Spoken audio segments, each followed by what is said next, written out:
nós precisamos entender que o uso dos signos e das imagens, ele tem muitas camadas, muitas dimensões, que sequer a gente suspeita, mas é preciso adentrá-las, né, e se servir delas. Por exemplo, existem movimentos de desejo em nós que se apresentam como puras potências que podem até se efetuar, mas elas se encontram antes do ato de atualização, né? São puras potências virtuais. Existem elementos do nosso desejo que são puros movimentos, movimentos intensivos, o que já é diferente dessas potências virtuais. Movimentos é uma coisa, potências é outra coisa, pensamentos são outras coisas, né? E isso, a partir de um plano de imanência, pode se desdobrar de uma maneira tal que a gente encontre o meio caminho da efetuação. Por exemplo, o que poderíamos chamar de pulsão, mas que não tem exatamente a ver com o que a psicanálise chama de pulsão, né? A pulsão, como uma realidade em nós, em vias de realização ou de efetuação, né? Mas que não se confunde com os estados de coisas, com os estados de corpo, com os estados afetivos, com os estados mentais,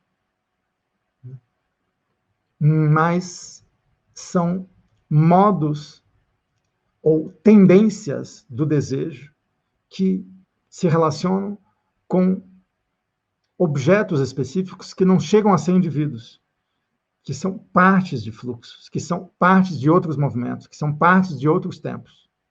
Então, haveria uma dimensão da realidade em nós que se relaciona com esse outro plano de realidade nos outros, né? Que são esses fluxos ou essas pulsões que cortam outros fluxos ou outras pulsões.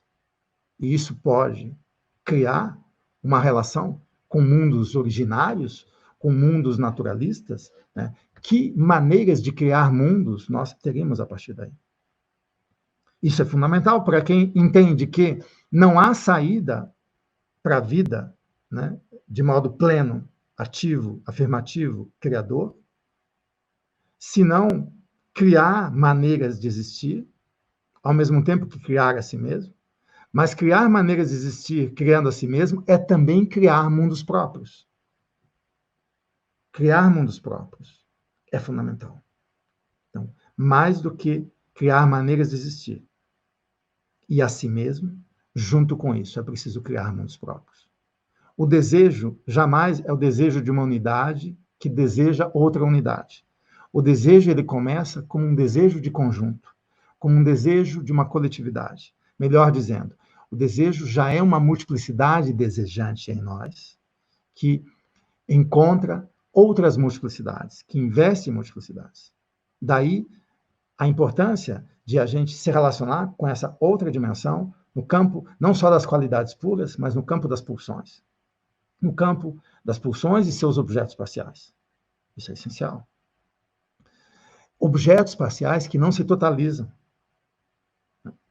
Pulsões que não se unificam. Não se unificam num sujeito, nem objetos parciais que se totalizam num objeto total. Muito ao contrário. Objetos parciais que são irredutíveis a uma totalização. Pulsões que são irredutíveis a uma unificação. Ora, isso faz parte das nossas multiplicidades. Se a gente não chega nessas realidades, nessas realizações de nós mesmos, nós não fazemos nada. É fundamental chegarmos aí, chegarmos nas qualidades puras, nas potências puras. E mais do que isso, chegar além desses modos de sentir e de perceber, além dos modos de agir, além dos modos de ser afetado. Entrar em modos de duração, entrar em modos onde a experiência do tempo contempla-nos com outro tipo de ação e de atividade. No fundo, não há criação plena sem que essa criação seja também criação de tempo próprio. Criação de tempo próprio. E criação de tempo próprio é criação de ritmo. Criação de ritmo é a condição, é a criação até da condição, da retomada de cada ato que efetua cada potência. É até a condição do eterno retorno. É necessariamente a condição do eterno retorno do nosso desejo.